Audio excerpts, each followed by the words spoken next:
जी।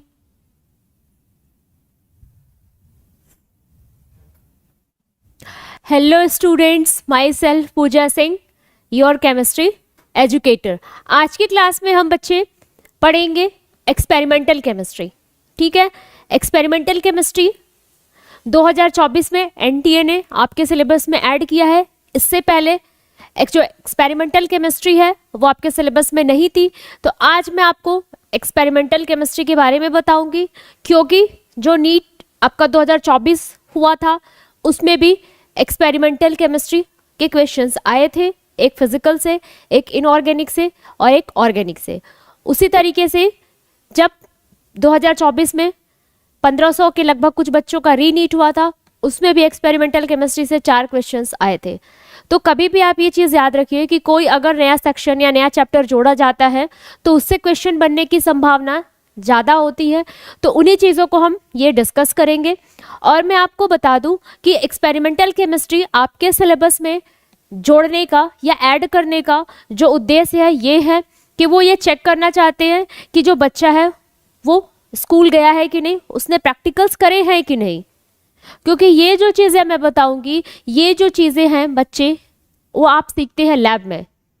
ठीक है, अगर आपने प्रैक्टिकल करे होंगे स्कूल में तो आपको ये चीज़ें रिकॉल हो जाएंगी। अगर नहीं करें तो कोई बात नहीं, मैं आपको बहुत अच्छे से और डिटेल में बताऊंगी कि आपकी एक एक चीज़ें कवर होती जाएंगी। ठीक है, अगर आप किसी चीज़ों को एकदम डिटेल से और अच्छे से समझेंगे बेटा तो उसे याद रखना ज़्यादा अच्छा होता है। ठीक है, तो आप शॉर्टकट में ना पढ़ के किसी चीज़ को आप डिटेल में समझने की कोशिश करिए या डिटेल में कवर करने की कोशिश करिए। अगर आपने किसी चीज़ को बेटा डिटेल में कवर कर रखा है तो ये मान के चलिए कि वहाँ पे आपको उस चीज़ को समझना और अंडरस्टैंड करना बहुत इजी हो सकता है। तभी आप उस चीज़ को याद कर सकते हैं। जब तक आप उसे समझेंगे नहीं, आप रट के बिना समझे उस चीज़ को लंबे समय तक याद नहीं रख सकते। तो हम देखते हैं सॉल्ट एनालिसिस। तो सॉल्ट एनालिसिस ये किस में पढ़ा जाता है? तो सॉल्ट एनालिसिस बेटा ये आपके इनऑर्गेनिक केमिस्ट्री का पार्ट है। ठीक है, सॉल्ट एनालिसिस आपकी इनऑर्गेनिक केमिस्ट्री का पार्ट है। और इसमें हम सॉल्ट यानी जो एसिड और बेस से बनते हैं, ठीक है, सॉल्ट को हिंदी में कहते हैं लवण। ठीक है, तो उन्हीं सॉल्ट का हम एनालिसिस यानी उनका अध्ययन करेंगे। तो आपके सॉल्ट का, ठीक है, इनऑर्गेनिक केमिस्ट्री का इसमें हम सॉल्ट के बारे में और सॉल्ट का आप एनालिसिस करेंगे। ठीक है, सॉल्ट के बारे में आप जानेंगे, सॉल्ट का डिटेक्शन करेंगे।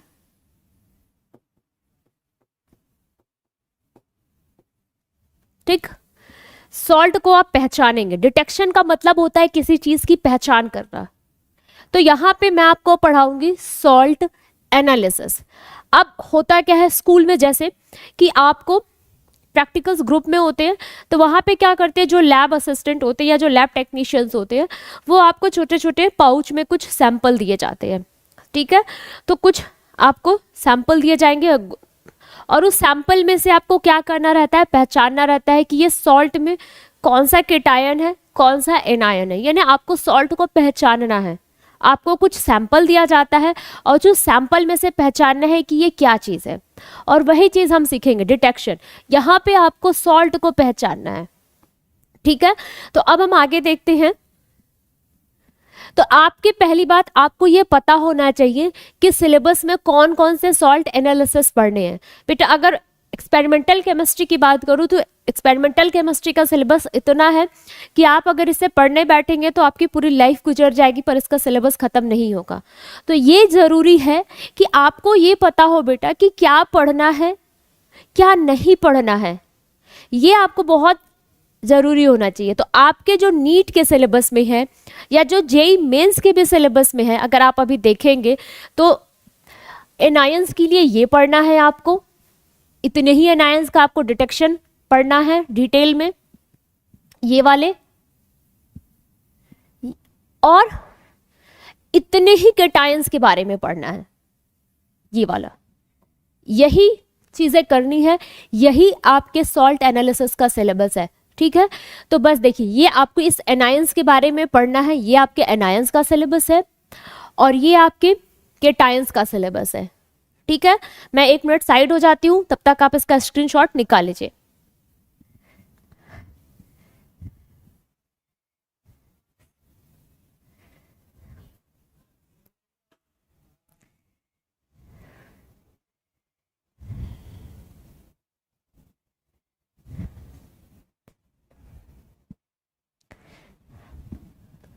ठीक है बच्चे, आपको कहीं पे भी डाउट होगा या कोई चीज समझ में नहीं आएगी तो आप कमेंट्स कर सकते हैं, पूछ सकते हैं।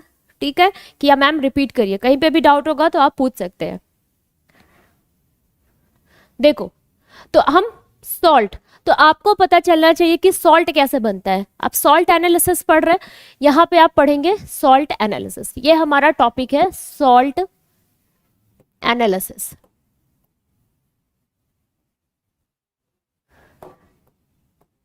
सॉल्ट एनालिसिस में भी क्या, उसका क्वालिटेटिव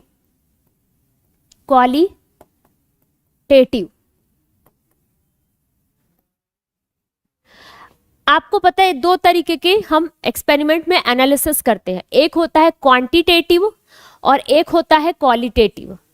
ठीक, क्वांटिटेटिव यानी क्वांटिटी, ठीक है, कि जो क्वांटिटी को बताए, किसी चीज की क्वांटिटी को मेजरमेंट करना या किसी की क्वांटिटी बताना या अमाउंट को फाइंड आउट करना या उसकी मात्रा को ज्ञात करना, वो क्या कहलाता है आपका क्वांटिटेटिव एनालिसिस। बेटा मान के चलिए एकदम आप सोचेंगे कि बहुत बेसिक क्वेश्चंस भी एग्जामिनर आपसे पूछ सकता है, तो आपको एकदम हर एक छोटी से छोटी चीज की नॉलेज होनी चाहिए। तो क्वांटिटेटिव एनालिसिस, क्वांटिटेटिव मतलब जब आप किसी चीज का अमाउंट या उसकी मात्रा, ठीक है, उसके बारे में बात करते हैं, उसका अमाउंट कितना है, तो वो होता है क्वांटिटेटिव एनालिसिस, अरे जब वहां पे क्वांटिटी की बात की जाती है। लेकिन सॉल्ट एनालिसिस में हम क्या करते हैं, क्वालिटेटिव, क्वालिटी मतलब उसकी प्रॉपर्टी, उसकी पहचान, कि वो सॉल्ट कैसा है, उसके प्रॉपर्टी, उसके बेस के, उसके गुणों के आधार पर हम उसको पहचानेंगे। समझ में आ रहा है? तो यहाँ सॉल्ट में हम क्वालिटेटिव एनालिसिस करते हैं। क्वालिटेटिव मतलब हम यहाँ पर उसके क्वालिटी यानी कि उसके गुणों के आधार पर पहचानेंगे, on the basis of quality, on the basis of quality, that is qualitative analysis. हम उसके गुणों के आधार पर उसको पहचानेंगे। तो ये क्या होगा, अगर आपसे पूछ ले कि सॉल्ट एनालिसिस क्वांटिटेटिव एनालिसिस है या क्वालिटेटिव एनालिसिस है, अगर आपसे ये पूछा जाए तो वहां पे आपका आंसर होगा कि सॉल्ट एनालिसिस क्वालिटेटिव एनालिसिस है। उसके बाद देखो, जैसे हम क्या करते हैं, एक एसिड लेते हैं, जैसे HCl आपका एक एसिड है, ठीक है बेटा, और NaOH, ठीक, NaOH क्या है, एक बेस है। HCl क्या है बेटा, एक एसिड है, सभी को पता है, मैंने बेसिक्स एग्जाम्पल रखे हैं। NaOH क्या है, सभी को पता है कि एक बेस है। तो जब एसिड और बेस रिएक्ट करते हैं तो क्या बनता है यहाँ पे, सॉल्ट, NaCl। NaCl क्या है, एक सॉल्ट है। NaCl किससे बना, एक एसिड और एक बेस के रिएक्ट करने से, और क्या रिलीज हुआ, वाटर यानी कि H2O। तो एसिड और बेस रिएक्ट करते हैं तो आपका क्या बनता है बेटा, सॉल्ट बनता है और आपका वाटर रिलीज होता है। ठीक है, उसके बाद इसके अगर आप इसको आयोनाइज्ड करेंगे यानी अगर आप इसको ब्रेक करेंगे तो Na किस में टूटेगा, Na+ में, और आपका Cl किस में ब्रेक होगा, Cl- में।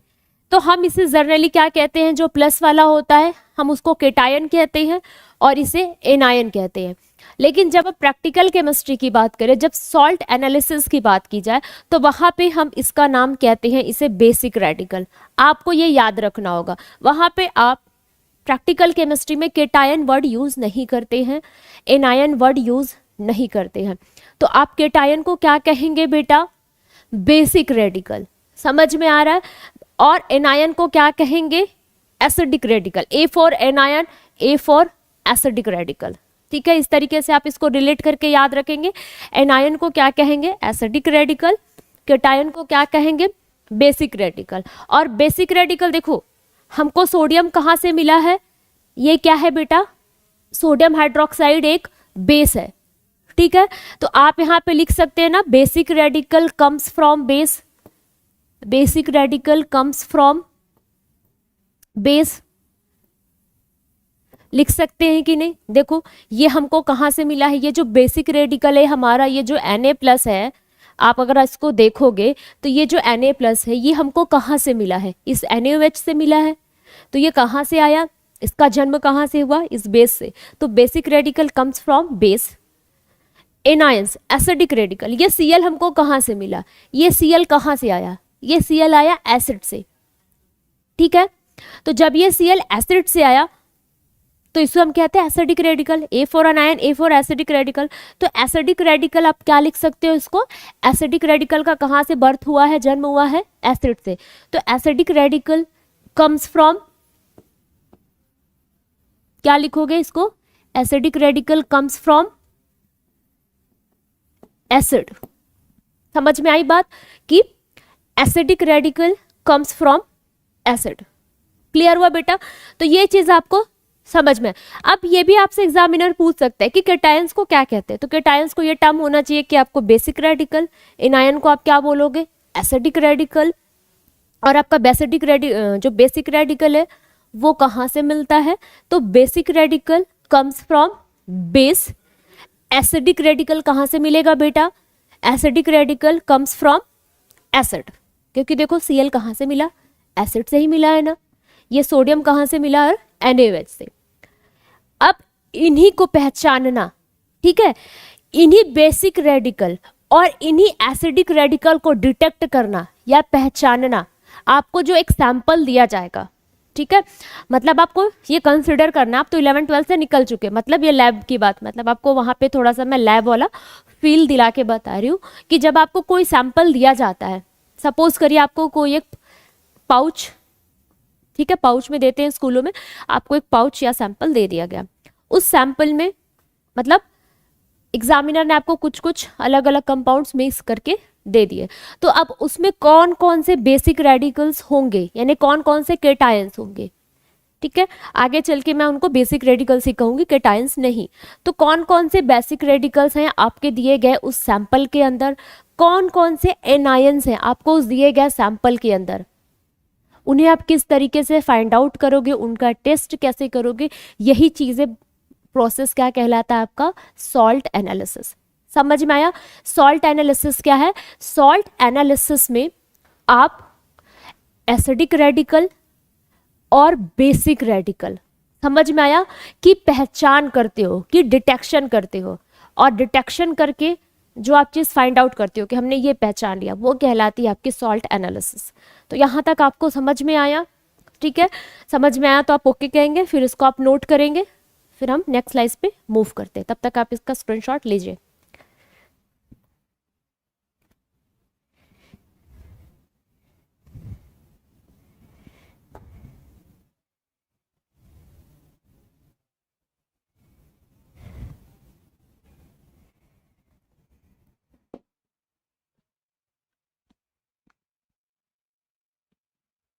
ठीक है, चलिए आपने नोट कर लिया।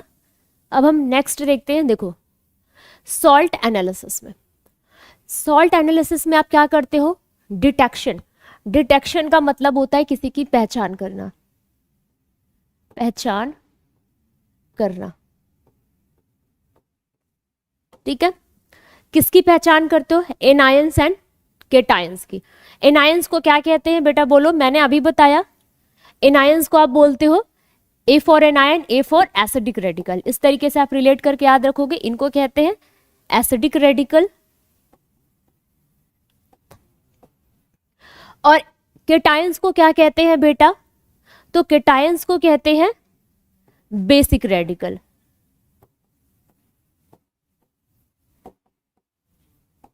ठीक, अब इनकी डिटेक्शन, ये प्रोसेस आपका क्या कहलाएगा, सॉल्ट एनालिसिस।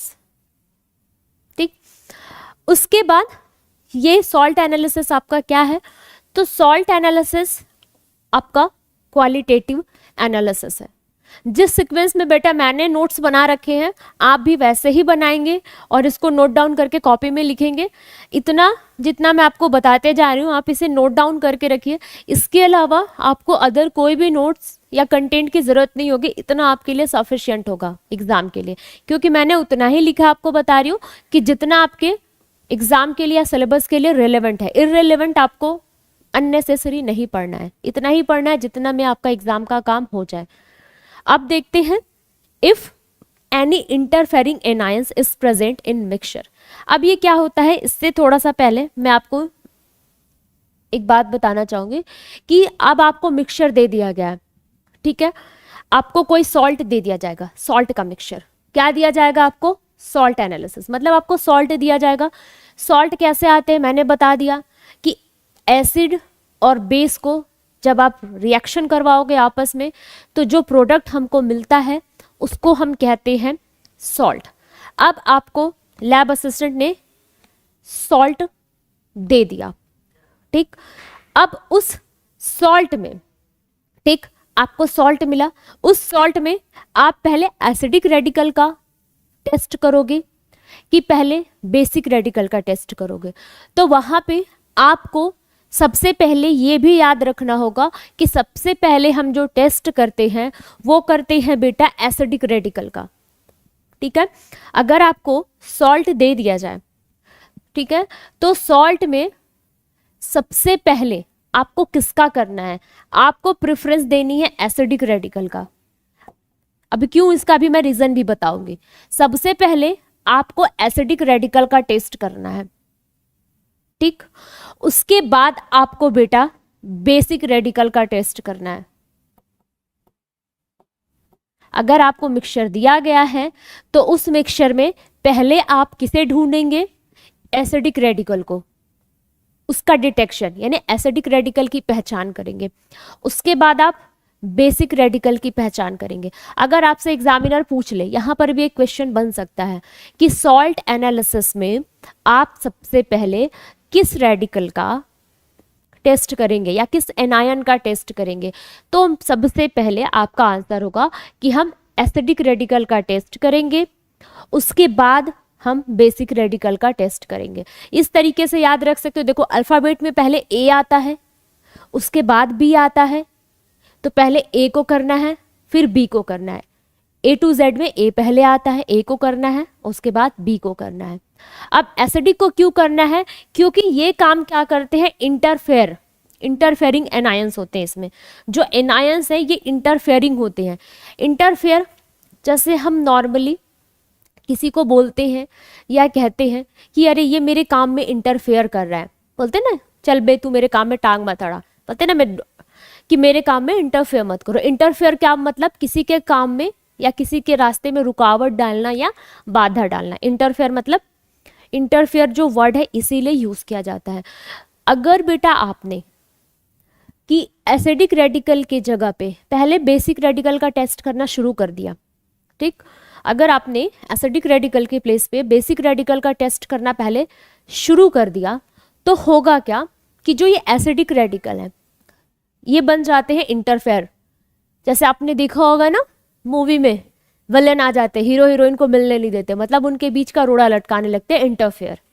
अब इधर से हीरोइन चिल्ला रही, इधर से हीरो चिल्ला रहा, तो उनके बीच का इंटरफेयर मतलब उनके बीच या उनको मिलने से रोकने के लिए कौन टांग अड़ा रहा? जो विलन होता है उस मूवी का। तो उसी तरीके से अगर आप बेसिक रेडिकल का टेस्ट करने जाओगे तो ये क्या करते हैं, जो आपने मिक्सचर लिया है, जो कंपाउंड्स लिया है, उनके साथ ये एसिडिक रेडिकल रिएक्ट करने लगते हैं या कंपाउंड बनाने लगते हैं। मतलब आपका जो टेस्ट है वो सही नहीं आएगा, मतलब आपका जो टेस्ट परफॉर्म करोगे वो सही नहीं आएगा। आप बेसिक रेडिकल को आइडेंटिफाई नहीं कर पाओगे, पहचान नहीं पाओगे। क्यों? क्योंकि ये interfere, if any interfere अनायन is present. तो जो अनायंस होते हैं सारे नहीं होते हैं, देखो सारे अनायंस आपके विलन का काम नहीं करते हैं, कुछ ही अनायंस, लेकिन उन विलन्स के कारण यानी जो आपके काम में रोड़ा लटकाएंगे, क्योंकि आपने एसिडिक रेडिकल को पहले डिटेक्ट नहीं किया, उस मिक्सचर से निकाला नहीं, तो बेसिक रेडिकल का टेस्ट नहीं आएगा। क्यों? क्योंकि ये इंटरफेयर करने लगती हैं, उनके काम में टांग अड़ाने लगती हैं और बेसिक रेडिकल का टेस्ट सही आने नहीं देती हैं। क्यों? क्योंकि ये उन कंपाउंड्स के साथ रिएक्ट करने लगती है, क्योंकि ये हाईली रिएक्टिव होती हैं। ठीक है, तो ये हाईली रिएक्टिव होती हैं, उनके साथ रिएक्शन देने लगती हैं, और आगे जो आप बेसिक रेडिकल का टेस्ट करोगे, आपका टेस्ट या जो डिटेक्शन है वो सही नहीं आएगा। इसलिए पहले एसिडिक रेडिकल को पहचाना जाता है और उसे हटाया जाता है। जैसे सबसे पहले क्या करता है मूवी में, हीरो उस विलेन को मारता है, फिर जाता है हीरोइन के पास, उसी तरीके से। तो पहले हमको क्या करना होगा, एसिडिक रेडिकल को डिटेक्ट करना होगा, क्योंकि ये इंटरफेयर करती है। तो एसिडिक रेडिकल को डिटेक्ट करेंगे, उनको हटाएंगे, उसके बाद हम बेसिक रेडिकल का टेस्ट करेंगे। तो यहाँ पे भी एक क्वेश्चन बन सकता है कि एसिडिक और बेसिक में आप पहले किसका टेस्ट करेंगे, तो आप कहेंगे एसिडिक रेडिकल में पहले एसिडिक का करेंगे, फिर बेसिक का करेंगे। तो यहाँ तक क्लियर हुआ, इसे आप नोट करिए, फिर हम आगे की स्लाइड पे मूव करते हैं। अगर कहीं डाउट होगा तो आप पूछेंगे।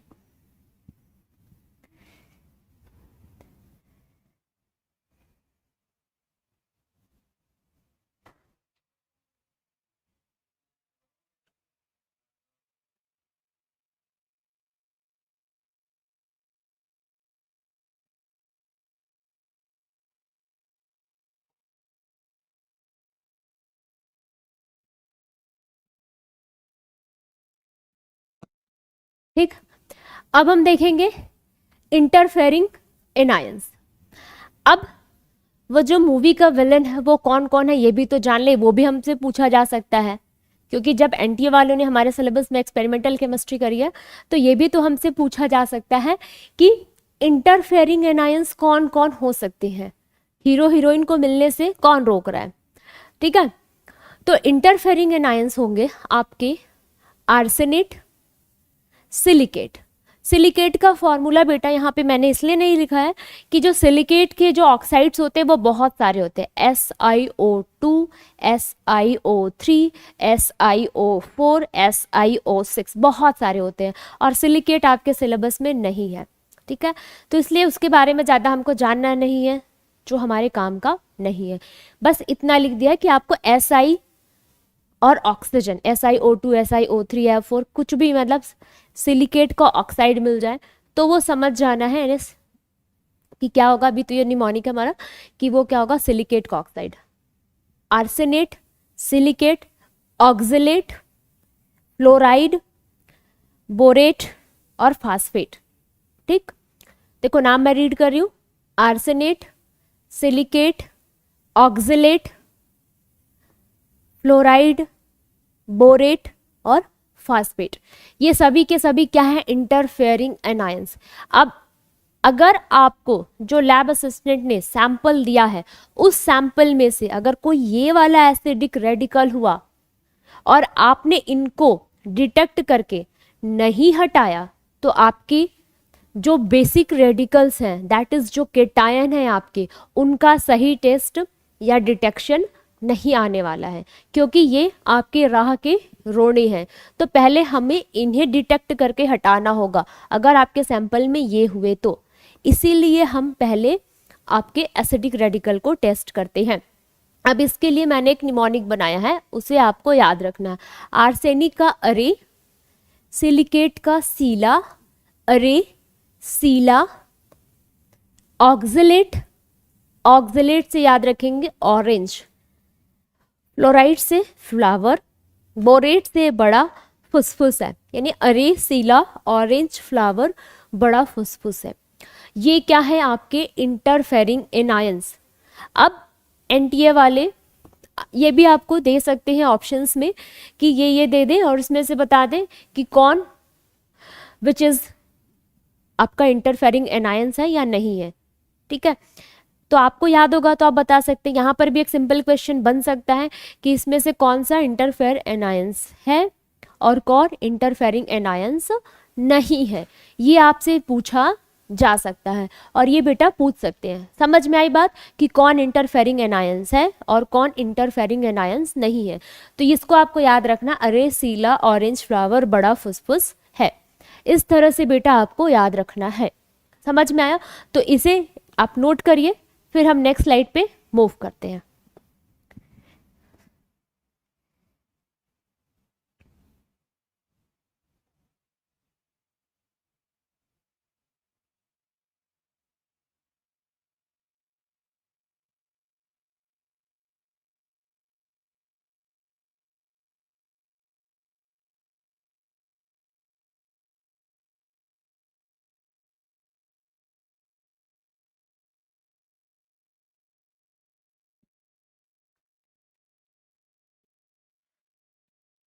अब हम देखते हैं जो आपके एनायंस हैं, ठीक है, उनका जो क्लासिफिकेशन है वो किस तरह से किया गया है।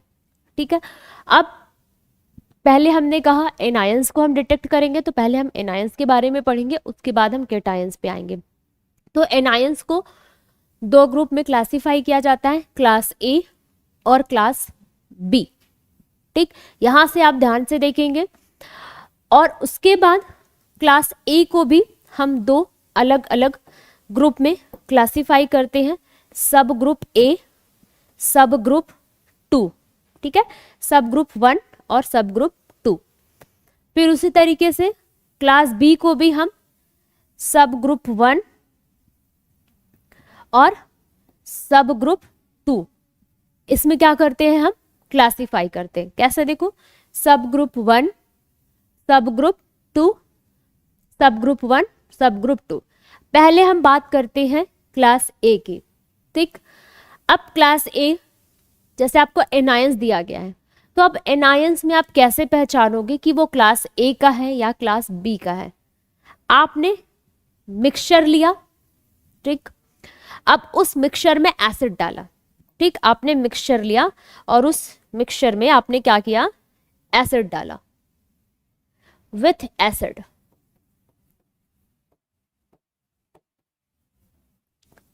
ठीक, एसिड, आपको सैंपल दिया गया, उस सैंपल में से उस मिक्सचर को क्या किया, जैसे ये सपोज करिए आपकी टेस्ट ट्यूब है, तो उस टेस्ट ट्यूब के अंदर आपने थोड़ा सा सैंपल को डाला जो आपको डिटेक्ट करने के लिए दिया गया है।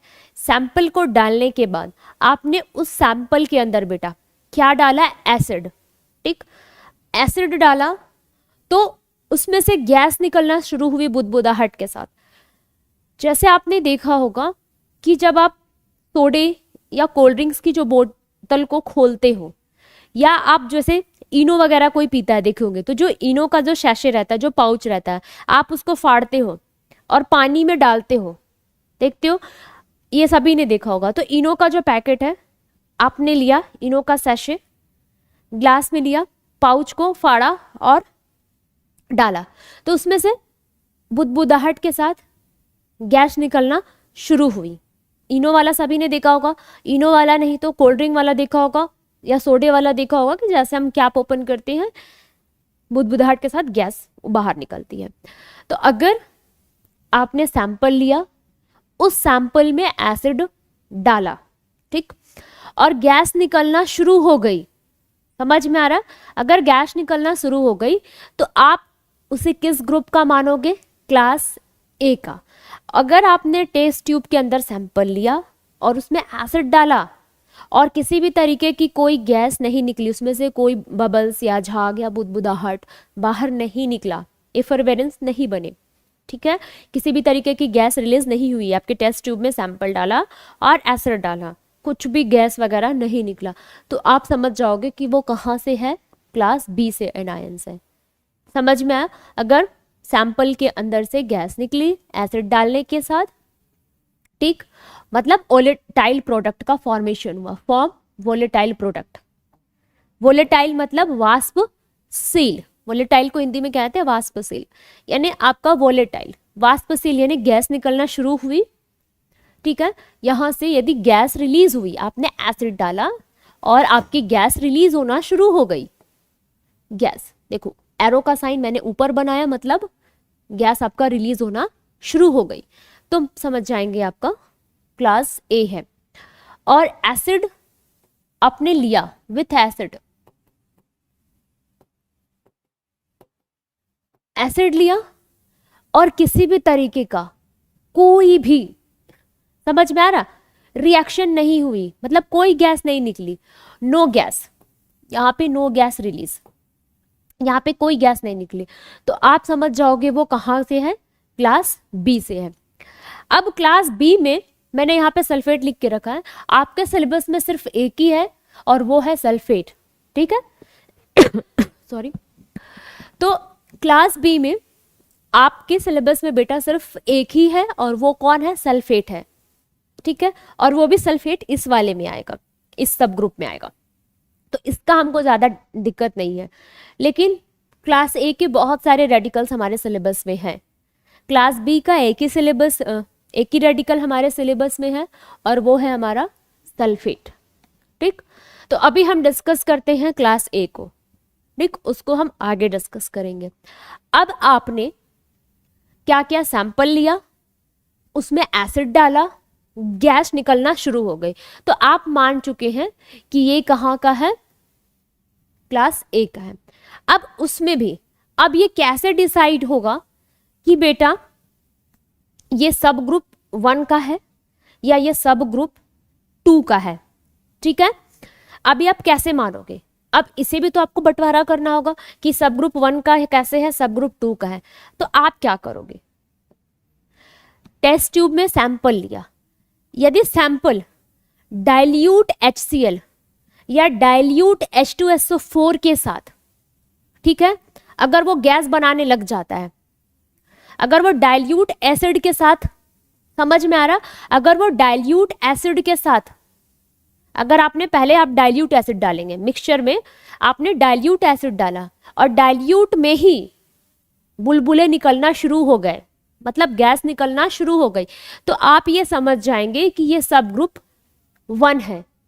ठीक है, अगर डाइल्यूट एसिड डालने के बाद भी बुलबुले निकलना शुरू नहीं हुए तो आप फिर उसमें डालेंगे कॉन्सेंट्रेटेड H2SO4, तब जाके बुलबुले निकलना शुरू हुए, तब आप मान लेंगे कि ये सब ग्रुप 2 का है। समझ में आया? मिक्सचर लिया, मिक्सचर में सबसे पहले आपको क्या डालना है, डाइल्यूट HCl या डाइल्यूट H2SO4, अगर उसी के साथ बुलबुले निकलना शुरू हो गए तो आप क्या कहोगे, सब ग्रुप 1। और अगर आपके कॉन्सेंट जब डाइल्यूट से नहीं निकला, पहले आपने ये डाला डाइल्यूट HCl और डाइल्यूट H2SO4, अगर इसके साथ बेटा बुलबुले निकलना शुरू नहीं हुए, बबल्स नहीं निकले, गैस नहीं निकले, उसके बाद आप ये डालेंगे, तब आप कॉन्सेंट्रेटेड H2SO4 डालेंगे। तो जब आप कॉन्सेंट्रेटेड H2SO4 डालेंगे तब जाके बुलबुले निकलना शुरू हुए, तब आप कह देंगे कि ये सब ग्रुप 2 है। ठीक है, समझ में आया? और डाइल्यूट एसिड और कॉन्सेंट्रेटेड एसिड, अगर किसी बच्चे को अंतर नहीं पता है या डिफरेंस नहीं पता है तो मैं बता देती हूँ। डाइल्यूट, जैसे आपको नॉर्मल एग्जांपल, आपके पास 2 शरबत या जूस का ग्लास है, एक ग्लास में आपने 100 ग्राम शुगर डिसॉल्व कर रखी है। जैसे आपके पास 2 शरबत या जूस का ग्लास है, एक में आपने 100 ग्राम शुगर डिसॉल्व करी है और एक में आपने 5 ग्राम, ठीक है, यानी 5 ग्राम, एक में 100 ग्राम शक्कर ली और एक में 5 ग्राम शक्कर ली। तो बताओ, जिसमें शक्कर ज्यादा होगी, मिठास ज्यादा होगी, मतलब जिसमें अमाउंट ऑफ शुगर ज्यादा है, उसको हम कह देंगे कॉन्सेंट्रेटेड सोल्यूशन। समझ में आया? और जिसमें शुगर बहुत कम है, यानी एक में 5 ग्राम है और एक में 100 ग्राम है, तो वो 100 ग्राम वाली क्या होगी, कॉन्सेंट्रेटेड, और जिसमें 5 ग्राम है वो क्या होगी, डाइल्यूट। तो डाइल्यूट एसिड कैसे बनते हैं, तो कॉन्सेंट्रेटेड एसिड को थोड़ा सा लेते हैं और उसमें बहुत सारा पानी मिला के घोल देते हैं, उस तरीके से डाइल्यूट एसिड तैयार हो जाते हैं। अगर जैसे लैब वगैरह में आप देखे होंगे कि जो कॉन्सेंट्रेटेड एसिड है उनके ऊपर रेड लेबलिंग या रेड कलर के पेपर लगा के लिखे जाते हैं, क्योंकि डेंजर होते हैं। वो प्योर एसिड है, कॉन्सेंट्रेटेड मतलब प्योर एसिड, डाइल्यूट मतलब उसमें थोड़ा बहुत एसिड है और बहुत सारा उसमें आपने पानी मिला के रखा हुआ है, उसको कह देते हैं डाइल्यूट एसिड।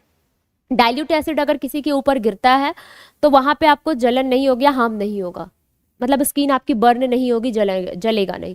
लेकिन अगर लैब में कॉन्सेंट्रेटेड एसिड आपके ऊपर गिर जाता है तो वो क्या करेगा, आपकी स्किन को बर्न कर सकता है, यहाँ तक वो आपकी हड्डियों को, यानी जो आपकी बोन्स हैं उनको भी जला सकते हैं।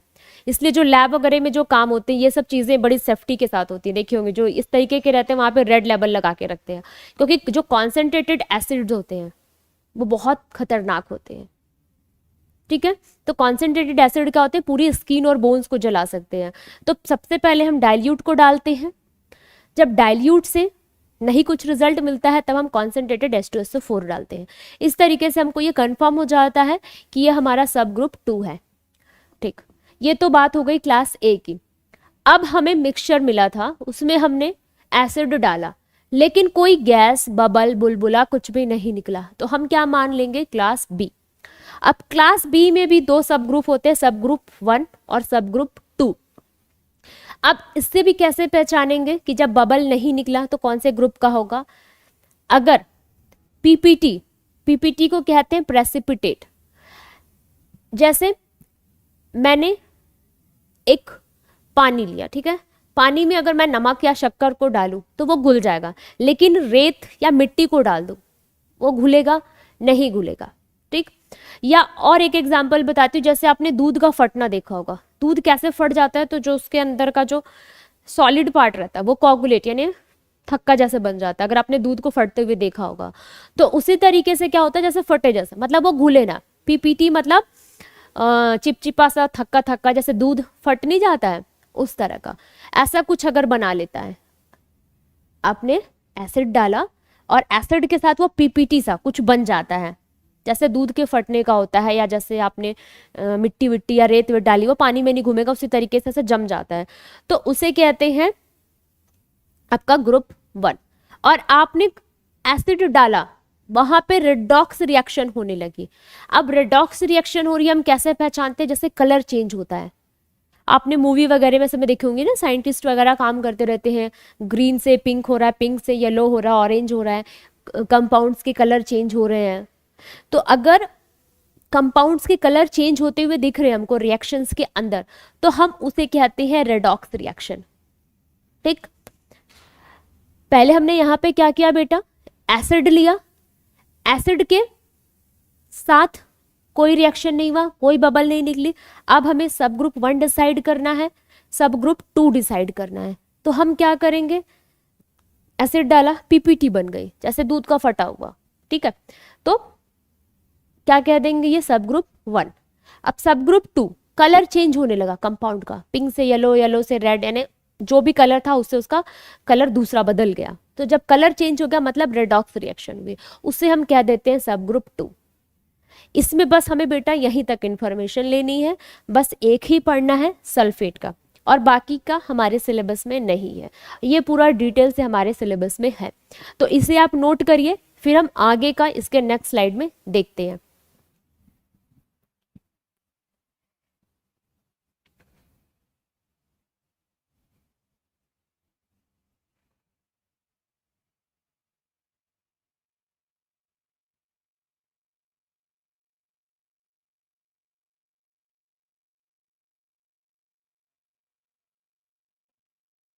ठीक है, आपने नोट कर लिया, इसे नोट कर लीजिए।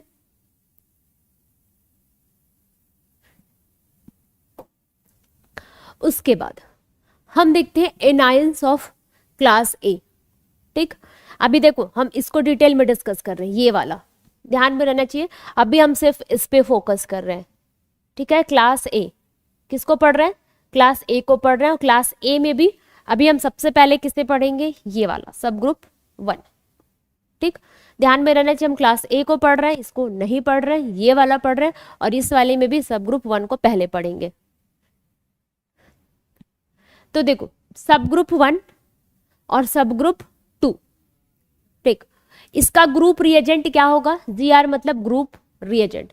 ग्रुप रिएजेंट मतलब जो आप डाले और उसी के साथ वो रिएक्शन दिखा दे, उसे क्या कहते हैं? Group reagent. तो आपने मिक्सचर लिया, डाइल्यूट HCl या डाइल्यूट H2SO4 डाला, बबल्स निकलने लगे, गैस निकलने लगे, मतलब ये सब ग्रुप 1 है। तो उसमें अब कौन कौन से रेडिकल्स आते हैं वो देखो। इसका हम प्रीलिमिनरी यानी प्रारंभिक टेस्ट देखेंगे कि अब आपको क्या करना है। सबसे पहला काम, सैंपल लिया, उस सैंपल में डाइल्यूट HCl या डाइल्यूट H2SO4 डाला, गैस निकलने लगी, सब ग्रुप 1। अब उसके बाद पहला टेस्ट आप क्या करोगे कि उसमें आप देखोगे वो गैस किस तरह से निकल रही है सैंपल में से। अगर वो गैस कलरलेस है, यानी उस गैस का कोई कलर नहीं है, कलरलेस है, ऑर्डरलेस है। ऑर्डरलेस मतलब उसमें से किसी भी तरीके की कोई भी स्मेल या जो गंध है वो नहीं आ रही, किसी भी तरीके की स्मेल नहीं आ रही है, कलरलेस। और ब्रिस्क एफरवेंस मतलब तेज बुदबुदाहट, यानी जो बबल्स सोडे की बोतल या इनो में आप डालते हो, देखते हो ना जो बबल्स बहुत तेजी से निकलते हैं, उस तरीके से तेजी से बबल्स निकलते हैं। तो यहाँ पे जो संभावना हो सकती है कि may be CO2 gas is present, इस तरीके का ऑब्जर्वेशन मिलता है, तो हम यहाँ पे कह देते हैं कि मे बी, यहाँ पे फिर आप लिखते हैं कि may be CO2 gas is present. ठीक है, तो आपने लिखा may be CO2 gas is present. CO2 gas किस रेडिकल के कारण आती है? ठीक है, अब आपसे क्वेश्चन पूछ लिया जाएगा कि आपने डाइल्यूट H2SO4 डाला, इस तरीके की गैस निकल रही है, ये आपका क्वेश्चन है कि डाइल्यूट HCl या H2SO4 आपने डाला, कलरलेस ऑर्डरलेस गैस निकल रही है, तो वो कौन से रेडिकल हो सकते हैं? तो इस तरह की गैस या कार्बोनेट रेडिकल हो या बाइकार्बोनेट रेडिकल हो तभी निकलती है। ठीक है, तो CO2 गैस किसकी उपस्थिति या किसके प्रेजेंस को कंफर्म करेगी? तो वो है बेटा कार्बोनेट आयंस और बाइकार्बोनेट आयंस। ठीक है, इनकी प्रेजेंस को कंफर्म करेगी ये। ठीक, और यहाँ पे मैंने कार्बोनेट के बारे में मार्क बनाया है कि इसका हमको डिटेल पढ़ना है, डिटेल टेस्ट। ठीक है, डिटेल टेस्ट मतलब कार्बोनेट रेडिकल का डिटेल टेस्ट आपके सिलेबस में है, इसलिए यहाँ पे मार्किंग कर दी है मैंने। ये बाकी सबका आपको यही तक पढ़ना है, लेकिन इसका आपको डिटेल पढ़ना है, इसलिए मैंने कार्बोनेट के ऊपर मार्क करा हुआ है। ठीक, अब उसके बाद अगर गैस चोकिंग गैस निकलती है, चोकिंग मतलब दम घुटने वाली, या जो आपने फटाके वगैरह जलाते तो जो बारूद की स्मेल आती है इस तरीके से, ठीक है, बारूद की स्मेल ने सभी ने सूंघा होगा, या जैसे बोलते हैं हमको सांस लेने में दिक्कत हो या चोकिंग स्मेल आती है, बारूद के जैसे स्मेल आती है। अगर आपने सैंपल में ग्रुप रिएजेंट क्या है? डाइल्यूट HCl या डाइल्यूट H2SO4। अगर आपने सैंपल में डाइल्यूट HCl या डाइल्यूट H2SO4 डाला और चोकिंग गैस यानी दम घुटने वाली गैस लग रही है, आपने सूंघा ऐसा लग रहा है कि अरे दम घुट रहा है या बारूद जैसे कुछ स्मेल आ रही है, मतलब अनकंफर्टेबल सा फील हो रहा है, तो वो किस गैस को बताती है? SO2, sulphur dioxide. एरो का साइन ऊपर की तरफ है, गैस निकल रही है, तो मे बी यहां पे आप लिखेंगे maybe SO2 gas is present. ठीक, maybe SO2 gas is present. अब यहां पे SO2 गैस आपका प्रेजेंट है, तो ये किस किस रेडिकल के प्रेजेंस को बता सकता है बेटा? सल्फाइट और बाइसल्फाइट, ये याद रखेंगे। ट सल्फाइड नीड, ठीक है, ड नहीं ट, ये प्रोनाउंसिएशन आप याद रखेंगे क्योंकि ये प्रोनाउंसिएशन आपसे नाम भी पूछ लेगा। तो सल्फाइट टी है, बाइसल्फाइट, अगर सल्फाइट है या बाइसल्फाइट है, देखो मैं ट बोल रही हूँ, प्रोनाउंसिएशन में बाइसल्फाइट और सल्फाइट ये होगा, तो आपको SO2 निकलती हुई मिलेगी, यानी चोकिंग गैस, दम घुटने वाली गैस निकलेगी, बारूद की जैसे स्मेल करती हुई। अगर इस तरीके की स्मेल वाली गैस आ रही है तो आप लिखेंगे SO2 गैस प्रेजेंट है। और SO2 गैस कब निकलता है?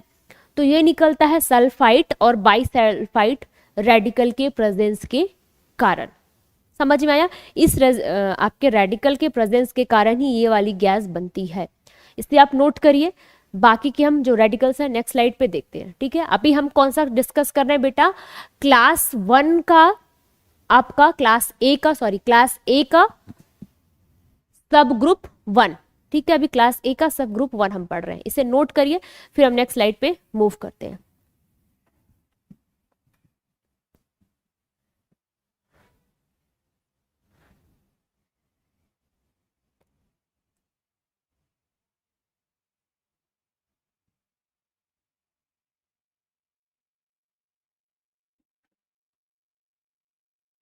चलो नोट कर लिया आपने।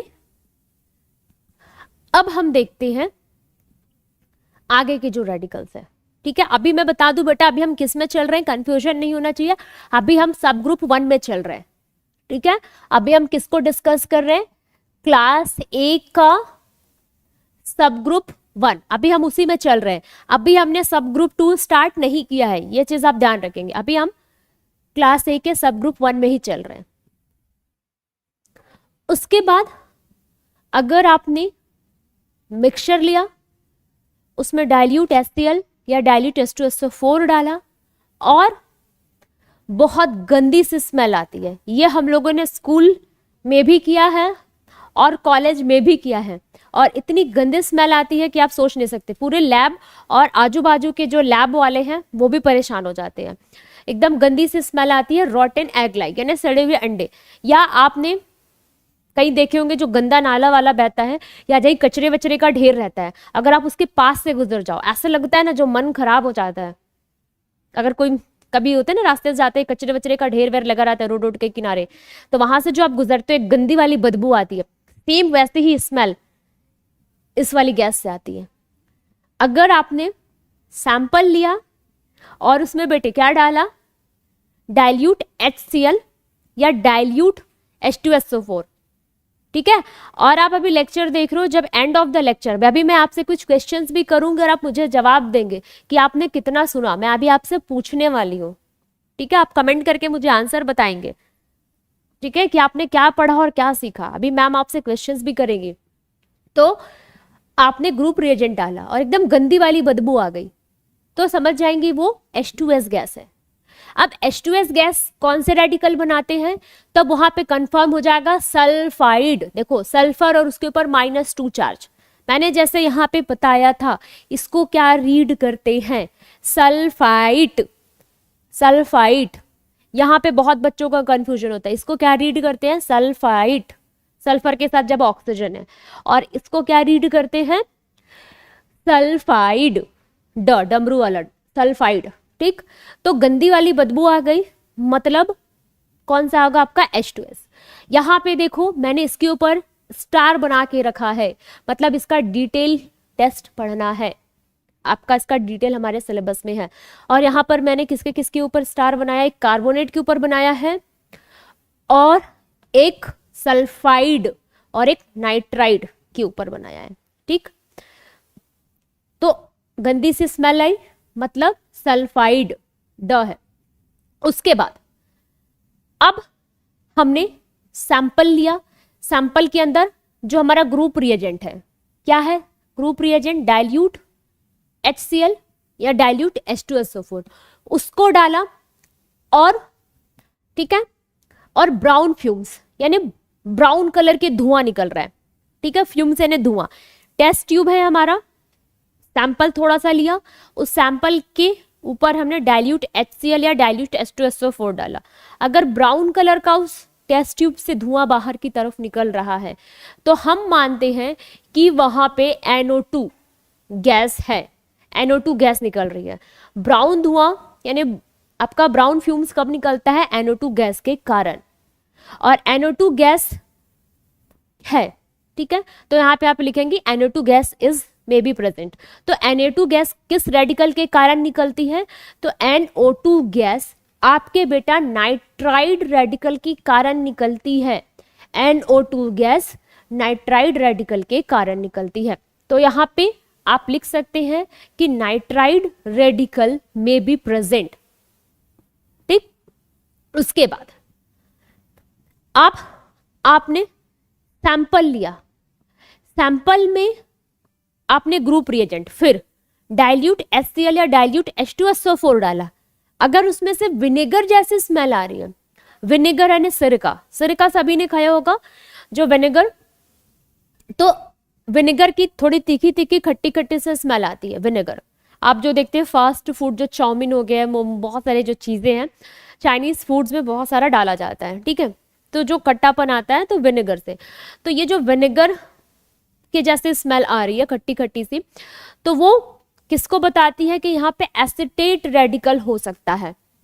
अगर आपने ग्रुप रिएजेंट यानी डाइल्यूट HCl या H2SO4 डाला सैंपल के अंदर और ऐसी स्मेल के साथ गैस निकल रही है, ऐसी स्मेल आ रही है, तो मतलब यहाँ पे आपकी एसिटिक, ठीक है, एसिटिक एसिड रिलीज हो रहा है और ये एसिटेट आयन को बताता है।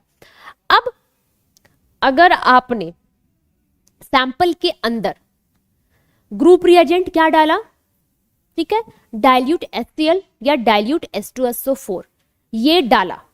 अब ये डालने के बाद अगर SO2 गैस, ठीक है, SO2 गैस निकल रही है, यहां पर भी हमने देखा था एक में SO2 गैस यहां भी निकल रही है क्योंकि यहां पर भी आपका सल्फर था। लेकिन अब दोनों में अंतर कैसे करोगे, मतलब SO2 गैस निकल रही है चोकिंग गैस, यानी बारूद के जैसे स्मेल वाली और दम घुटने वाली चोकिंग गैस निकले, और उसके साथ टेस्ट ट्यूब में आपको पेल येलो यानी कि हल्के पीले रंग का मटमैला सा कुछ सॉल्यूशन दिखे, ठीक है, पेल येलो पीपीटी या सॉल्यूशन कह लीजिए। टेस्ट ट्यूब में सैंपल लिया, सैंपल लेने के बाद आपने ग्रुप रिएजेंट डाइल्यूट HCl या H2SO4 डाला। उसके बाद बेटा आपको चोकिंग गैस भी मिल रही है, जो बारूद के जैसे स्मेल वाली दम घुटने वाली गैस निकल रही है। उसके साथ ही अगर पेल येलो यानी हल्के पीले रंग का मटमैला सा कुछ टेस्ट ट्यूब के नीचे में आपको दिख रहा है, ये दोनों चीजें अगर साथ साथ हो रही हैं मतलब ये थायोसल्फाइड है, ठीक है, थायोसल्फेट है, ठीक।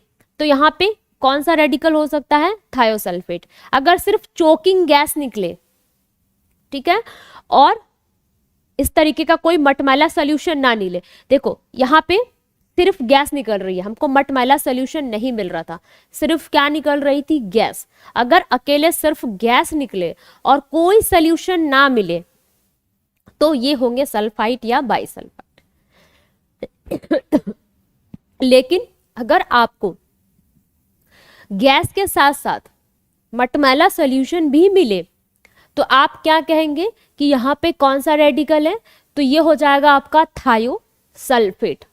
समझ में आया, तो यहाँ पे थायोसल्फेट में भी प्रेजेंट, ठीक है। तो इसे आप नोट करिए बेटा, कहीं डाउट हो तो आप पूछेंगे कमेंट करके, फिर हम आगे के स्लाइड पे मूव करते हैं, तब तक आप इसका स्क्रीनशॉट ले लीजिए।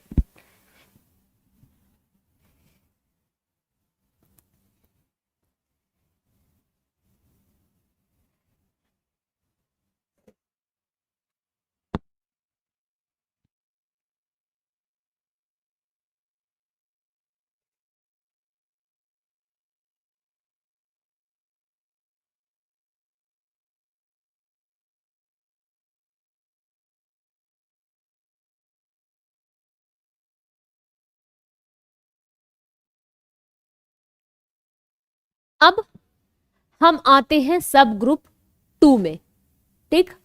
देखो हमने आपका सब ग्रुप 1 कंप्लीट कर लिया। अभी हम बेटा देखो कहां चल रहे हैं, हमने स्टार्टिंग से देखो एसिक रेडिकल को क्लास ए, देखो ये क्लास ए और क्लास बी में बांटा था। क्लास ए और क्लास बी में भी अंदर क्या थे, सब ग्रुप 1 और सब ग्रुप 2। तो अभी हम क्लास ए में चल रहे हैं, तो क्लास ए में बेटा हमने सब ग्रुप 1 को कंप्लीट कर लिया। अब हम देख रहे हैं सब ग्रुप 2। और ये मान के चलो बेटा, अगर डॉक्टर बनना है आपको तो ये पढ़ना पड़ेगा, क्योंकि डॉक्टर बनने की जो राह है इतनी आसान नहीं होती है। अगर ऐसा होता बिना पढ़े तो हर कोई बच्चा डॉक्टर होता, आपको सबसे अलग हट के पढ़ना पड़ेगा और ज्यादा करना पड़ेगा, तब आप अपनी सीट लेके जाओगे। क्योंकि आप देखो कंपटीशन बहुत टफ है। अगर सोच रहे हो कि बेटा हम ये स्किप कर देंगे और हो जाएगा केमिस्ट्री में, तो ऐसी भूल मत सोचो, कंपटीशन बहुत ज्यादा है, पढ़ना तो पड़ेगा, क्योंकि ये न्यूली एडेड है और इससे क्वेश्चन आए भी हैं 4 क्वेश्चन, तो आप इसको हल्के में इस चैप्टर को नहीं ले सकते, पढ़ना तो पड़ेगा, ठीक है। तो अब देखो सब ग्रुप 2, सब ग्रुप 2 का ग्रुप रिएजेंट क्या है, H2SO4। और कौन सा, कॉन्सेंट्रेटेड H2SO4। अगर आपने कॉन्सेंट्रेटेड H2SO4 डाला तो अब कॉन्सेंट्रेटेड H2SO4 और डाइल्यूट H2SO4 में क्या डिफरेंस होता है मैं बता दूं आपसे, अगर एग्जामिनर पूछ ले तो कॉन्सेंट्रेटेड H2SO4, देखो कॉन्सेंट्रेटेड कोई भी एसिड हो, ये कॉन्सेंट्रेटेड एसिड और एक डाइल्यूट एसिड, ठीक है, इसमें मैं डिफरेंस बता रही हूं। तो जो कॉन्सेंट्रेटेड एसिड होते हैं ये भी एसिडिक नेचर शो करेगा, ये भी एसिडिक नेचर शो करेगा, लेकिन जो 2 नेचर्स होते हैं इसके पास होते हैं वो डाइल्यूट के पास नहीं होते हैं। पहला ऑक्सीडाइजिंग एजेंट, ऑक्सीडाइजिंग एजेंट, और दूसरा बेटा डिहाइड्रेशन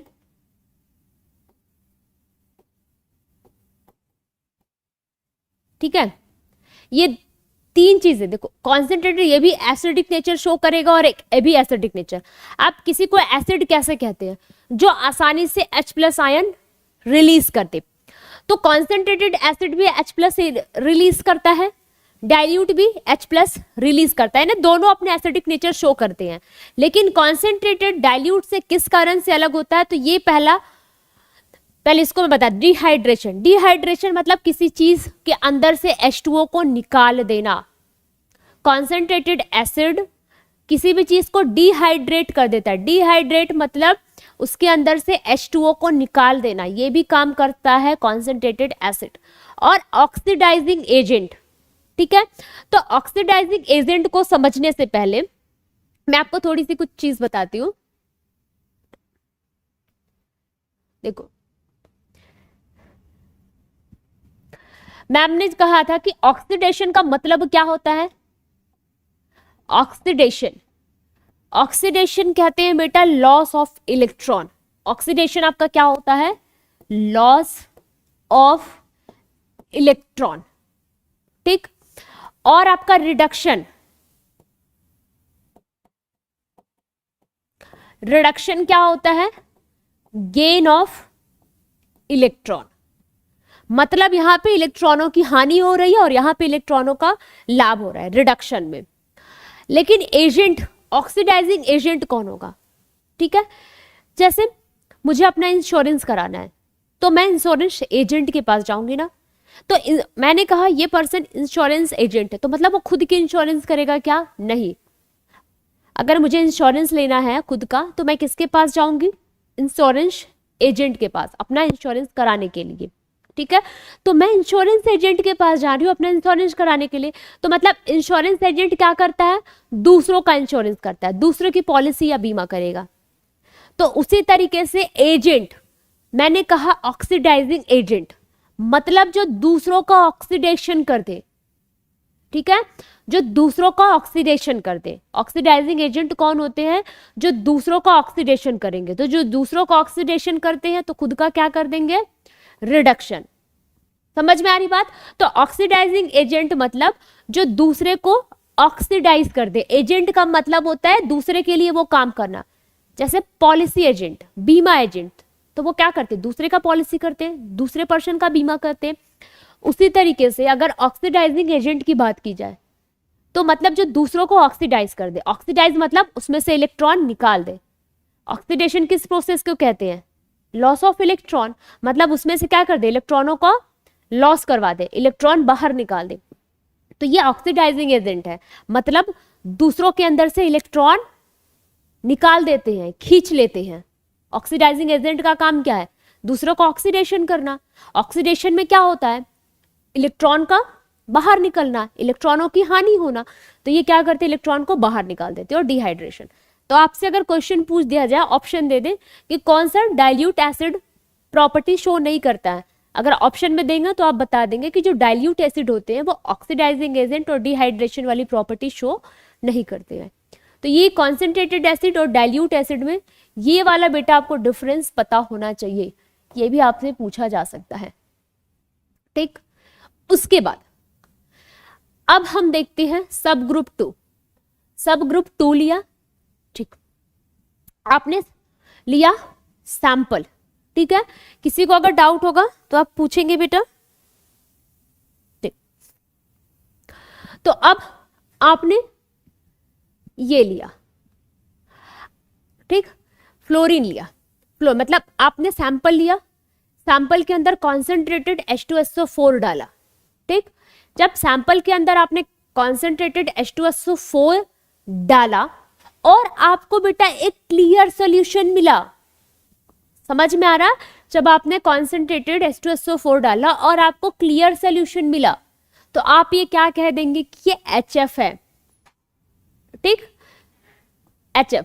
और अगर आपने क्लियर यानी पारदर्शी, ट्रांसपेरेंट सॉल्यूशन, और उसके बाद अगर आपने HF को बहुत लंबे समय तक ग्लास ट्यूब के अंदर या कांच के अंदर छोड़ते हैं तो वो क्या करता है? कांच को गलाने लगता है, यानी उसके साथ वो रिएक्ट करने लगता है। HF का जो सोल्यूशन होता है वो ग्लास के साथ क्या करता है, रिएक्ट करने लगता है और उसको डैमेज करने लगता है। ठीक, अब आपने सैंपल लिया, यहाँ पे आपने GR यानी मैंने ये जो GR लिख के रखा है ये डाला। ठीक, आपने अगर GR डाला और सफेद धुएं निकल रहे हैं, व्हाइट फ्यूम्स, अगर सफेद रंग का धुआं निकलता है तो आप समझ जाएंगे कि वहां पे HCl गैस रिलीज हो रही है, सफेद रंग का धुआं निकला। ठीक, सैंपल के अंदर आपने GR यानी ग्रुप रिएजेंट डाला और सफेद रंग का धुआं निकला तो आप क्या कह देंगे कि वहां पे HCl गैस है। और उस धुएं क्या, उस जैसे ये आपकी टेस्ट ट्यूब है उसमें से सफेद धुआं निकल रहा है, आपने सैंपल में GR डाला तो सफेद रंग के धुएं निकल रहे हैं, और वहां पे एक ग्लास रॉड ले जाएं, ग्लास रॉड यानी कांच की छड़। ठीक है, कांच की छड़ को आप अमोनियम हाइड्रोक्साइड के सॉल्यूशन में डुबा लीजिए। लैब वगैरह में आपने देखा होगा तो पतली पतली कांच की लंबी लंबी जैसे डंडियां होती है ना, छड़ रहती है, उसको क्या किया हमने, अमोनियम हाइड्रोक्साइड के सॉल्यूशन में डिप किया उस ग्लास रॉड को, और उस ग्लास रॉड को डिप करने के बाद हम टेस्ट ट्यूब के माउथ पे लेके गए। ठीक, अब हम उस टेस्ट ट्यूब के माउथ पे लेके गए तो जो धुआं है वो डेंस हो जाएगा, जो आपका फ्यूम्स है वो डेंस व्हाइट फ्यूम्स अगर इस तरह का हो जाता है तो ये किसकी प्रेजेंस को शो करता है, HCl की। ठीक है, आपने व्हाइट फ्यूम्स के आगे आपने अगर ग्लास रॉड अमोनियम हाइड्रोक्साइड से भीगी हुई या डिप करके ग्लास रॉड उस टेस्ट ट्यूब के माउथ पे ले गए तो ये डेंस व्हाइट फ्यूम बनने लगेगा। तो आप बता देंगे कि कौन सा क्लोराइड आयन हो सकता है। उसके बाद अगर आपने बेटा सैंपल में GR यानी कि ग्रुप रिएजेंट डाला और ब्राउन कलर के वेपर दिख रहे हैं, ब्राउन कलर के वेपर दिखते हैं, ठीक, तो वहां पे ब्रोमीन हो सकता है और ब्रोमीन रेडिकल, और उस ब्राउन कलर के जो वेपर हैं उन वेपर को अगर आप पानी में घोलेंगे तो वो ब्राउन सॉल्यूशन बन जाएगा और ये ब्रोमीन के प्रेजेंस को बताता है। आपने सैंपल लिया, सैंपल में ग्रुप रिएजेंट कॉन्सेंट्रेटेड H2SO4 डाला, अब कॉन्सेंट्रेटेड H2SO4 डाला और उसमें से ब्राउन वेपर यानी ब्राउन कलर की गैस निकलने लगी, और उस गैस को आपने या उस वेपर को किस में डाला, पानी में, पानी में डाला तो पानी भी क्या हो गया, ब्राउन। तो मतलब ये किसको बताता है, ब्रोमीन के प्रेजेंस को, ब्रोमीन रेडिकल को। अगर आपने सैंपल लिया, सैंपल में ग्रुप रिएजेंट डाला और ग्रुप रिएजेंट डालने के बाद वायलेट फ्यूम्स बनने लगे, ठीक है, यानी बैंगनी कलर के फ्यूम्स बनने लगे, तो ये किसको बताता है, आयोडीन रेडिकल्स को। क्लियर हुआ, ठीक है। अगर वायलेट फ्यूम्स बने तो आयोडीन रेडिकल। और बेटा ऑक्सलेट, ठीक, सैंपल लिया, सैंपल में से आपने कॉन्सेंट्रेटेड H2SO4 यानी कि ग्रुप रिएजेंट डाला, ठीक है। अब ग्रुप रिएजेंट डालने के बाद CO2 का तो मैम ने बता रखा है कि CO2 गैस क्या होती है, कलरलेस, ऑर्डरलेस। तो लेकिन आप पहचान कैसे करोगे कि ये ऑक्सलेट होगा कि मैम वो कार्बोनेट वाला, यहाँ पे तो सेम गैस निकल रही है, तो आप पहचानोगे कैसे कि ये ऑक्सलेट है, ठीक है।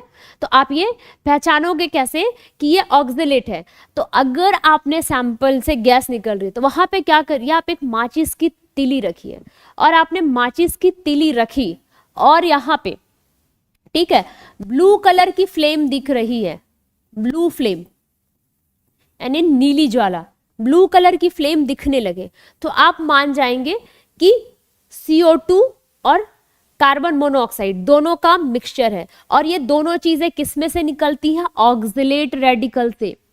अगर ऑक्सलेट रेडिकल होगा तो आपको कार्बन मोनोऑक्साइड और कार्बन डाइऑक्साइड दोनों गैसें रिलीज होंगी।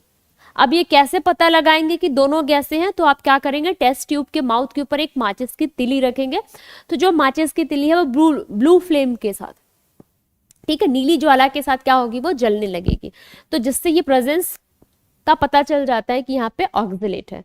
अगर ये नाइट्रिक है, देखो मैंने नाम बताया, NO2 को क्या रीड करते हैं, नाइट्राइड, और इसको ट्रिक, ये क्या होगा, और इसके ऊपर भी मैंने देखो मार्किंग बना के, जिसके जिसके ऊपर मैंने मार्किंग बना के रखा है, ये आपको इसका डिटेल टेस्ट पढ़ना है। ठीक, मैं आपको इतना डिटेल में बता रही हूं कि आपको एग्जाम में बिल्कुल भी गलती नहीं होगी सॉल्ट एनालिसिस में। ठीक है बेटे, तो अब NO2 है, ठीक है, NO2 को आप क्या रीड करते हो, नाइट्राइट, और NO3 को नाइट्रिक। तो अगर नाइट्रिक आयन है तो क्या होगा, आपने ग्रुप रिएजेंट यानी कि GR डाला तो क्या हो जाएगा, ब्राउन फ्यूम्स निकलने लगते हैं। अब ब्राउन कलर के फ्यूम्स निकलते हैं तो मतलब क्या होगा कि NO2 गैस है। अब आपको यहाँ पे कंफ्यूजन होगा कि मैम यहाँ भी ब्राउन फ्यूम निकल रहा और यहाँ भी ब्राउन फ्यूम निकल रहा है, तो हम कैसे पहचाने कि ये NO2 होगा कि ये Br होगा, क्योंकि NO3 में भी NO2 गैस निकलेगी। तो यहाँ पे क्या करोगे कि जब आप इसको H2O से डिसॉल्व करोगे तो ये कलर लेस हो जाएगा, ये कलर लेस हो जाएगा, यहाँ पे कलर गायब हो जाएगा। अगर यहाँ पे जो ब्राउन फ्यूम्स निकल रहे हैं, जो ब्राउन कलर का आपका धुआं निकल रहा है, उसको अगर आप पानी में डालोगे तो वो कलर लेस हो जाएगा। सॉरी, तो ये क्या हो जाएगा, कलर लेस हो जाएगा। लेकिन यहाँ पे आप डालोगे तो ब्राउन सोल्यूशन हो जाएगा, वो पानी कैसा हो जाएगा, ब्राउन हो जाएगा, लेकिन यहाँ पे जो पानी है वो कलर लेस हो जाएगा। तो इससे हम आइडेंटिफाई करते हैं कि यहाँ पे कौन सा होगा, नाइट्रिक रेडिकल। अगर बोरेट है आपका, ठीक है, तो बोरेट होगा तो व्हाइट फ्यूम्स निकलेगा। ठीक है, ग्रुप रेडिकल डालोगे तो अब यहां पे भी आपको एक क्वेश्चन उठना चाहिए कि मैम यहां भी व्हाइट फ्यूम्स निकल रहा है, यहां भी व्हाइट फ्यूम्स निकल रहा है, तो हम क्लोराइड आयन माने कि बोरेट आयन माने।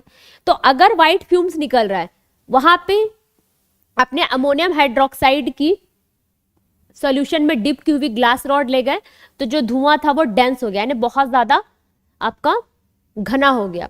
उसी तरीके से जब यहाँ पे आप अमोनियम हाइड्रोक्साइड की ग्लास रॉड ले जाओगे तो जो धुआं है, जो फ्यूम्स है, वो डेंस यानी जो घना होना चाहिए कोहरे के जैसा, वो नहीं होता है। यहाँ पे जो फ्यूम्स है वो घना आपका नहीं होता है। ठीक है, इसे आप नोट करिए।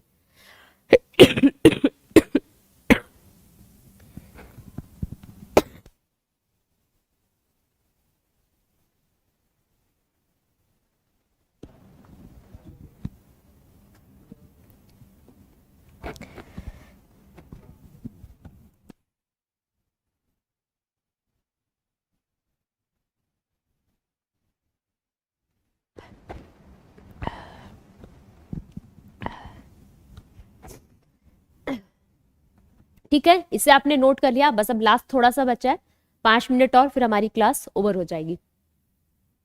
उसके बाद हम आते हैं क्लास बी में।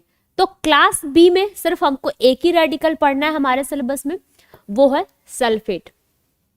ठीक है, तो कैसे, क्लास बी में आप एसिड डालेंगे, कोई रिएक्शन नहीं होगा, मतलब कोई गैस नहीं निकली, मतलब वो क्लास बी का है।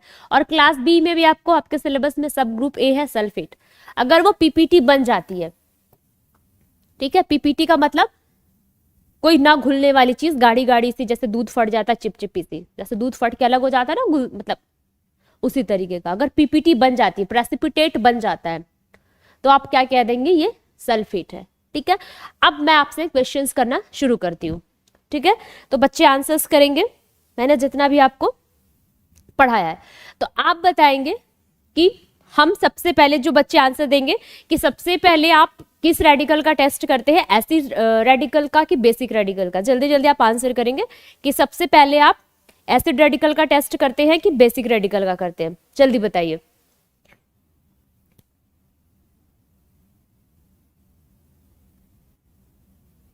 आप एसिडिक रेडिकल का पहले टेस्ट परफॉर्म करेंगे कि बेसिक रेडिकल का करेंगे, बताइए।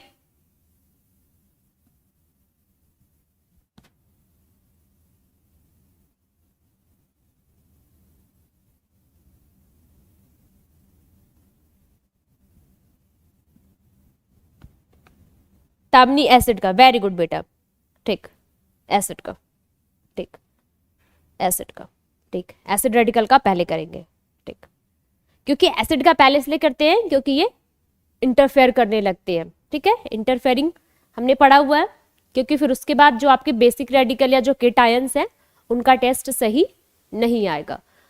तो अब बताएंगे एसिड रेडिकल का जो क्लास 1 है, ठीक है, आपका जो हमने क्लास ए और क्लास बी में, तो क्लास ए का जो ग्रुप रिएजेंट है वो क्या है? क्लास ए और क्लास बी में आप कैसे आइडेंटिफाई करते हो? क्लास ए और क्लास बी, क्लास ए और क्लास बी। क्लास ए कैसे पता चलेगा कि ये क्लास ए का है या क्लास बी का है? कैसे बताओगे? एसिड रेडिकल को आप कैसे बताओगे कि क्लास ए का है कि ये क्लास बी का है? अगर क्लास ए का होगा तो गैस निकलने लगेगी। अगर आपने एसिड डाला क्लास ए का होगा तो गैस निकलने लगेगी, क्लास बी का होगा तो गैस नहीं निकलेगी।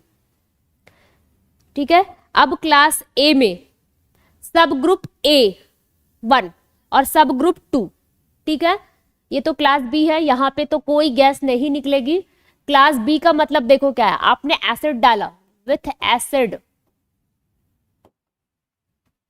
यहां पे नो गैस, यहां पे कोई गैस ही नहीं निकलती है, इसी कारण तो हम इसको बोल देते हैं क्लास बी।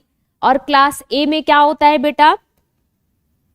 हाँ, वेरी गुड, क्लास ए में सैंपल लेने पर उसमें गैस निकलेगा। ठीक, वेरी गुड नेहा, क्लास ए में सैंपल लेने पर क्या होगा? उसमें गैस निकलेगा। और आपके सब ग्रुप, अभी एक लास्ट क्वेश्चन है बताएंगे, उसके बाद हम क्लास को एंड देंगे। सब ग्रुप 1 एंड सब ग्रुप 2, ठीक है, ये क्लास ए से है। इसका जीआर बताइए ग्रुप रिएजेंट, और इसका जीआर बताइए, जल्दी बताइए इसका जीआर।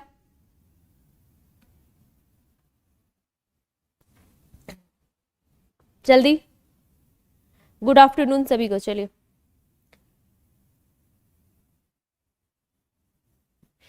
इसका जीआर, इसका ग्रुप रिएजेंट क्या होगा? इसका ग्रुप रिएजेंट क्या होगा बताओ? इसका ग्रुप रिएजेंट और इसका ग्रुप रिएजेंट, चलो नहीं भूल रहे हो बता देती हूं, इसका होगा डाइल्यूट HCl या डाइल्यूट H2SO4, और इसका हो जाएगा कॉन्सेंट्रेटेड H2SO4। ठीक है, ये होता है ग्रुप रिएजेंट। ठीक, तो चलो आज के साथ हम इसी सेशन के साथ आज का लेक्चर यहीं पे खत्म करते हैं, फिर हम मिलते हैं नेक्स्ट लेक्चर में। तब तक के लिए take care and bye bye. खूब अच्छे से पढ़िए, मस्त रहिए, स्वस्थ रहिए, मुस्कुराते रहिए। फिर हम मिलते हैं नेक्स्ट लेक्चर में एंड बाय बाय बच्चों।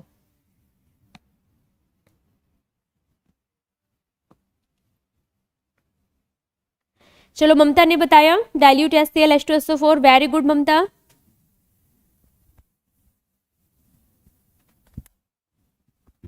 चलो।